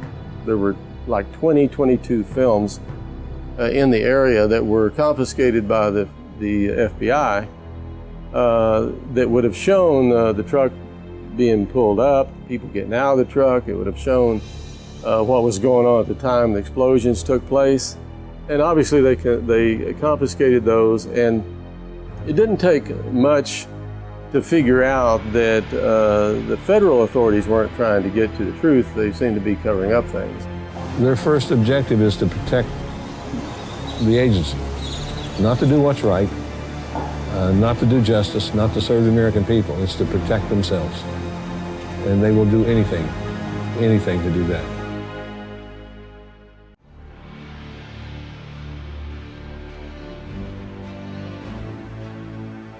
Tim McVeigh was honorably discharged from the Army 3 years before the bombing, leaving behind an exemplary service record. After a brief but intense combat experience in the Persian Gulf War, McVeigh tried out for the Special Forces. He pronounced himself unable to continue just a few days into the testing and returned to his unit demoralized and, some say, a changed man. Through being able to see Timothy McVeigh's letters to his defense team, this is really behind-the-scenes stuff, letters to his family, the memos that the defense team writes, which detail his mood from day to day, some of the medical reports while he's in prison, which detail his thoughts. On the one hand, you have the McVeigh who's mad at the government. On the other hand, you have the McVeigh who works for the government. The defense team themselves could never obtain his full military records, and that even though they were ordered by a judge. Where does he turn up? He turns up in Buffalo, New York. And while he's up there, he creates what's known as a legend. Now, a legend is when you go undercover or you get sheep dipped. Sheep dipped means you change your identity, you change who you work for, and become a new person. Changes his personality up there, and all of a sudden he's ranting and raving about the Turner Diaries and overthrowing the government and all this other nonsense to where they're going, this guy's a wacko. He works up there 6 months and disappears. Where do we find him again? Going into militia meetings and doing the same thing, making sure he's noticed. If you look at Lee Harvey Oswald and Tim McVeigh and other patsies, they're very similar. They're in the military, they've got security clearances. McVeigh wrote a letter to his sister, who turned it over to the FBI, in which he admits that he was selected out of Special Forces training to participate in covert operations, to help run drugs to fund these operations, and to assassinate security risks. Mere bravado, or was McVeigh telling the truth?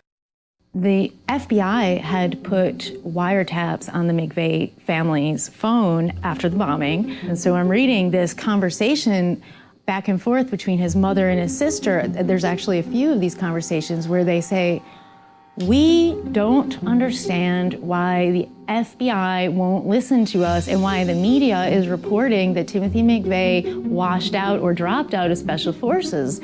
They're saying, no, we were told that he was still active in the military and that he was working on these covert missions. And he told his family, he told many others, Terry Nichols has signed an affidavit, that McVeigh believed he was out there infiltrating militias and right-wing groups and was preparing to set them up. And then, of course, he later learned that he was the guy that got set up. If McVeigh was working for the government, what are we to make of the involvement of Terry Nichols, the only convicted accomplice? When Nichols had been convicted, but not given the death penalty, in federal court and in state court, he could not be tried again. He wrote to then Attorney General Ashcroft and said, come and see me. Come and see me and I'll tell you all about it. In his declaration, Nichols stated that crucial parts of this terrorist attack remain hidden from the American people, especially the identities of others unknown who collaborated with McVeigh in the bombing. McVeigh told Nichols that he had been recruited to perform undercover missions while in the U.S. Army. Always the good soldier, McVeigh revealed only one name in his chain of command, Larry Potts, Assistant Director of the FBI and the lead agent on the Ruby Ridge catastrophe in 1992, in which a U.S. Marshal and 14-year-old Sam Weaver and his mother Vicki Weaver were killed. Larry Potts later played an active role in the siege at Waco. McVeigh was angry at Potts for going off script and changing targets at the last minute. Another telling clue is on Tim McVeigh's death certificate. Despite being officially out of the military for 9 years and having held many different jobs since then, his listed occupation was U.S. Army. So why did Tim McVeigh take the fall for his accomplices? Perhaps the intervention of a known psychological warfare expert explains his silence till the end. The record clearly shows that Dr. Jolyon West consulted Timothy McVeigh's defense team. Dr. West had previously been a psychiatrist and consulted for Patty Hearst, Saran, and Jack Ruby. We know that Jolyon West was considered to be the #2 mind control expert in North America under only Dr. Ewing Cameron. Dr. West came under a lot of scrutiny during his time as chief of psychiatry at UCLA because he was proposing using prisoners, the general community, poor people, minorities as test subjects. And then Wes' career continues to flourish through the 80s, and he continues his research into hypnosis, branches out into terrorism and cults, even consulting and later writing about the Waco massacre. Dr. John Smith, that's even his real name, was the protege of Dr. Jolyon West, Mr. Mind Control, and he was McVeigh's doctor in prison. Today it's reported that he is one of the head psychiatrists, one of the head doctors at Guantanamo Bay. The fact that you've got the protege of one of the fathers of modern mind control now being the head of psychiatry at Guantanamo Bay, which is an admitted mind control laboratory, that's even mainstream news. I mean, you couldn't make this up in a spy novel. Truth is always stranger than fiction, and it's all hidden in plain view.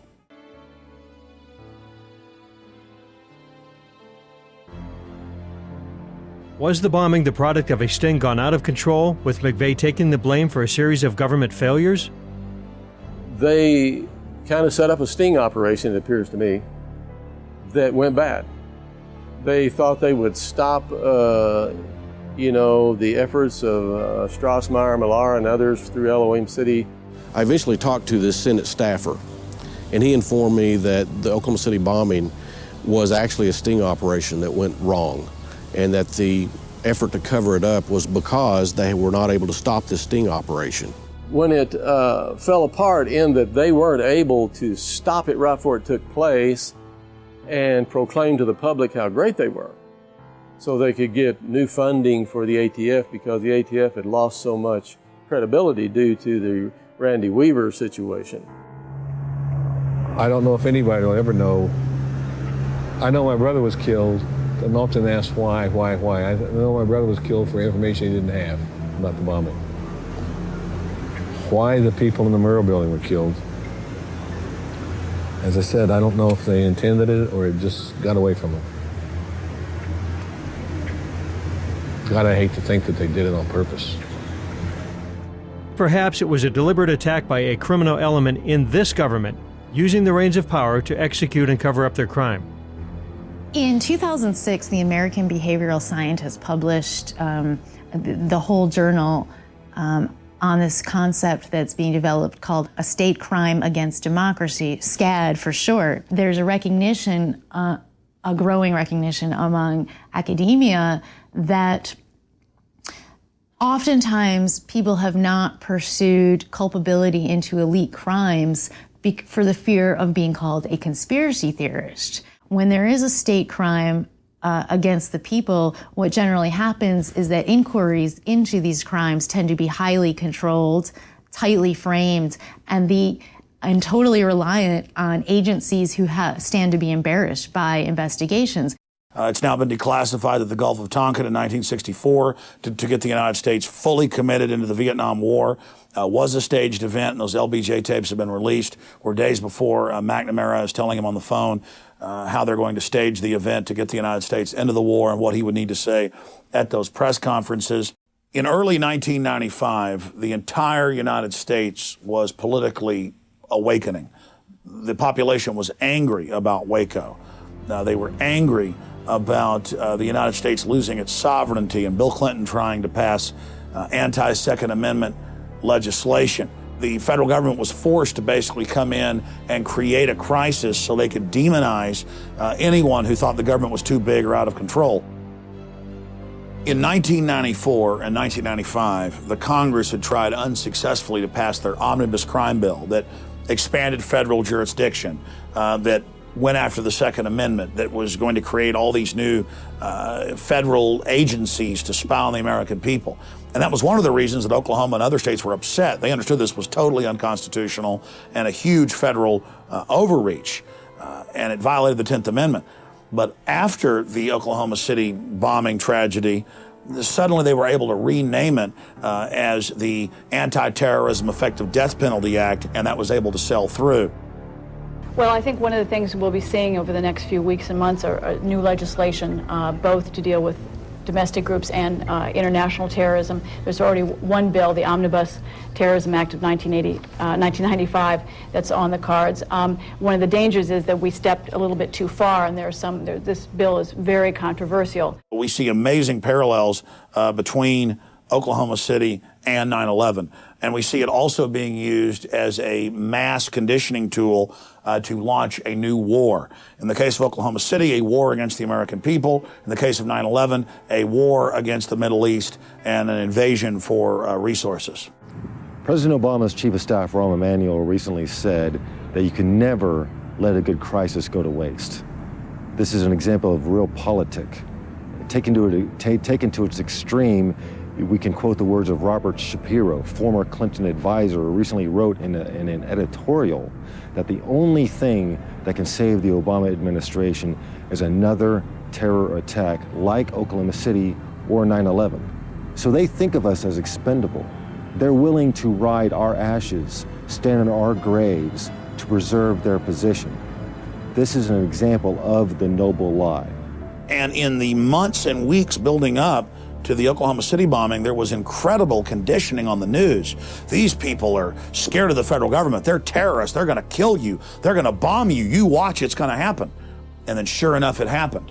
And then you look at the evidence, and government and black op fingerprints are all over it. The establishment is going to have trouble in the future orchestrating further atrocities like Oklahoma City, because the public is now really getting wise to their tricks. Oklahoma City is one of the best examples we've got where we can prove clearly that the official story is a fraud, that the government was involved and is using it to demonize good Americans.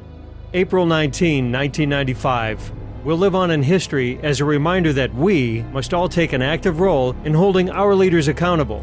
Its legacy and lessons must be rooted in truth, not myth. The victims demand truth and justice. We have all witnessed firsthand the harsh reality of a government's ability to manifest its will upon the people.